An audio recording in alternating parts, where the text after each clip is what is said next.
lorsqu'il s'agit de choisir sa crème hydratante de jour ou de nuit, ça peut vite être un casse-tête hein, parce qu'il y a tellement de choix, il y a tellement de variétés de crèmes que si on n'est pas bien aiguillé, on peut se retrouver très vite débordé alors que on sait toutes que les crèmes font vraiment partie des éléments essentiels d'une routine efficace. Donc aujourd'hui, on va voir ensemble comment choisir sa crème de jour. Hey Mego, comment allez-vous? Moi ça va très bien. Alors on se retrouve aujourd'hui pour une nouvelle vidéo.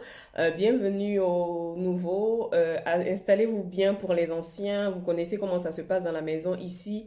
On est là pour rigoler, on est là pour faire les folles, mais surtout on est là pour apprendre de nouvelles choses en matière de skincare et de soins de la peau. Essayez de filmer avec des enfants en vacances, c'est vraiment le parcours du combattant. Et pour couronner le tout, je suis enrhumée, mais comme j'ai prévu de vous faire cette vidéo là, parce qu'elle est importante, comment faire pour choisir sa crème de jour, sa crème hydratante. Mais la base, comme d'habitude en skincare, avant de choisir n'importe quel produit, peu importe le produit que vous choisissez, le plus important c'est de définir votre type de peau. Est-ce que la crème que vous allez choisir là, elle est adaptée à votre type de peau? C'est pas parce que c'est telle crème qui a la mode, c'est pas parce que c'est tel soin qui a la mode qu'il faut lui faire un focus rapide sur les différents types de peau parce que j'en ai parlé sur ma chaîne, sur ma page Facebook, j'en ai parlé là, je vais en parler là sur ma chaîne IGTV, je vais pas me répéter. Donc pour choisir sa crème, il y a 5 questions que vous devez. Quelle est la nature de votre peau? Est-elle sèche? Normale en deux, l'état de votre peau. Est-elle déshydratée? Est-elle sensible? Est-elle réactive à certains produits? Donc ça aussi, c'est à prendre en ligne. On va voir l'environnement, l'endroit où vous vivez. Est-ce que c'est pollué? Est-ce que vous êtes très exposé au soleil? Est-ce que vous êtes exposé au froid? Est-ce que vous travaillez dans un environnement où vous allez être exposé à des fumées? Ensuite, oui, quel est l'âge de votre peau? Quel est l'état de santé de votre peau? Je vous ai déjà parlé de l'état de peau. Donc, on a des peaux déshydratées, des peaux sensibles, des peaux matures. Donc, pour choisir votre crème hydratante, on va devoir aussi parler de ce volet-là. Est-ce que c'est une peau qui est ridée? Est-ce que c'est une peau qui est terne? Est-ce que c'est une peau qui a des boutons? Donc, il faut retenir, c'est qu'une peau grasse, elle est épaisse. Je vous le dis souvent, elle est résistante. On a le visage qui brille énormément, notamment sur la zone T. Moi, vous voyez, sur cette zone-là, c'est voilà, c'est des zones qui sont problématiques. Et on a des imperfections, c'est pas tout le temps le cas, mais on peut avoir des boutons et des imperfections. Sèche, elle a des tiraillements. Quand vous finissez de rouler la peau, par exemple, vous allez voir que votre peau est tiraille, qu'elle est inconfortable, un peu comme si elle avait soif, elle est pâle et tout. On a des crises d'eczéma, on a la peau qui devient de plus en plus fine avec le temps. Donc ça, c'est les caractéristiques de la peau. Une fois que tout ça est établi, quel type de crème choisir en fonction de son type de peau?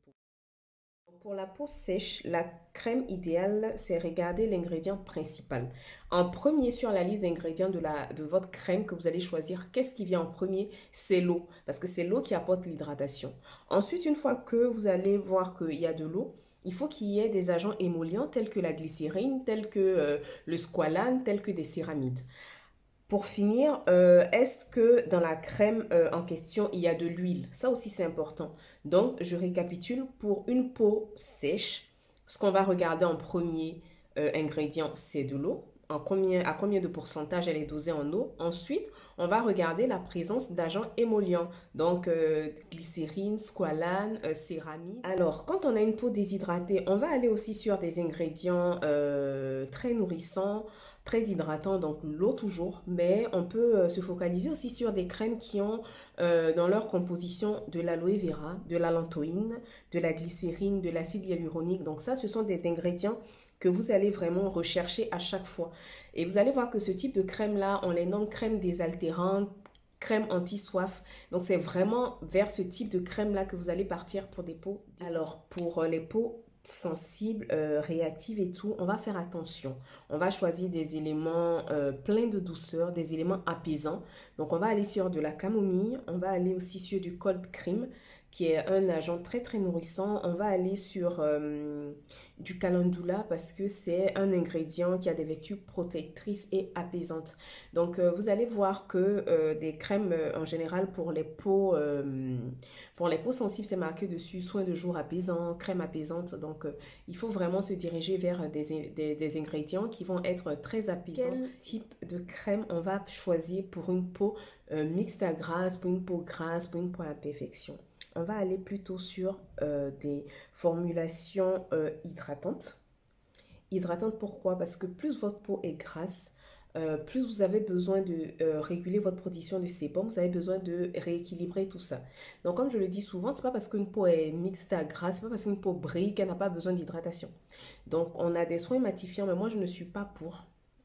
Voilà, je le dis clairement, je ne suis pas pour tout ce qui est matifiant à outrance parce que voilà, c'est notre type de peau. Là, j'ai juste mis un peu de poudre, je me suis fait un peu jolie, mais j'ai pas, moi, je sais pas, ça doit faire peut-être 10 ans que j'ai pas utilisé de soins matifiants. Mais je ne brille pas excessivement. Donc en fait, pour les peaux mixtes à grasse, on va aller plutôt sur des textures gel comme ça. Moi, je ne, je, sur ce produit-là, par exemple, il est hydratant, mais on a une texture gélifiée qui fait que elle est assez fluide, qui fait qu'elle ne va pas venir graisser la peau. Vous voyez un peu la texture. Attendez, je vais m'en mettre un peu juste là. Donc, vous voyez la texture, elle est légère. Elle est légère, mais elle est hydratante. Elle va apporter ce qu'il faut d'hydratation à la peau. Donc, on va regarder aussi sur des textures qui contiennent de l'eau, mais qui sont légères, plutôt texture. J'ai ma petite sélection de crèmes que je vais vous proposer pour les peaux, pour tous les types de peau. Une crème qui va aller à tous les types de peau. C'est le concentré crème d'Ambryolissa. Tout le monde doit l'avoir dans sa trousse. Donc cette crème-là, elle est très bien parce qu'elle apporte hydratation, elle est nutritive. Elle va venir lisser la peau. On peut l'appliquer matin et soir, mais moi je préfère les soirs, surtout quand je vais venir être dans une phase où j'utilise beaucoup de soins exfoliants, où je fais plein de tests et tout, pardon. Donc, les ingrédients, c'est de l'aloe vera, de la cire d'abeille, du beurre de karité et des protéines de soja. Donc, comme vous avez vu là, c'est vraiment une crème qui va être très hydratante, qui va être très riche. Elle est très très prisée par les maquilleurs. Vous savez, sur les grands défilés et tout, c'est cette crème-là qu'ils vont utiliser pour maquiller les mannequins. Elle est top tout simplement. Ensuite, pour les peaux mixtes à grasse, ça c'est mon Holy Grail. C'est la crème que je rachète tout le temps. Donc, elle est de chez Origine. C'est la Ginseng Oil Free Energy Boosting. Donc, c'est un gel hydratant comme je vous ai dit. Pour les peaux mixtes à grasse, je préfère qu'on aille vraiment sur ces formulations-là qui vont être très douces, mais qui vont aussi aider à réguler le sébum. Donc ça, c'est très très bien. Vous la trouvez chez Sephora. Elle est même pas à 20 euros. Donc moi, en général, j'attends quand j'ai la moins 25%, là, j'en achète deux. Comme ça, je suis tranquille pour l'année, en fait. Voilà.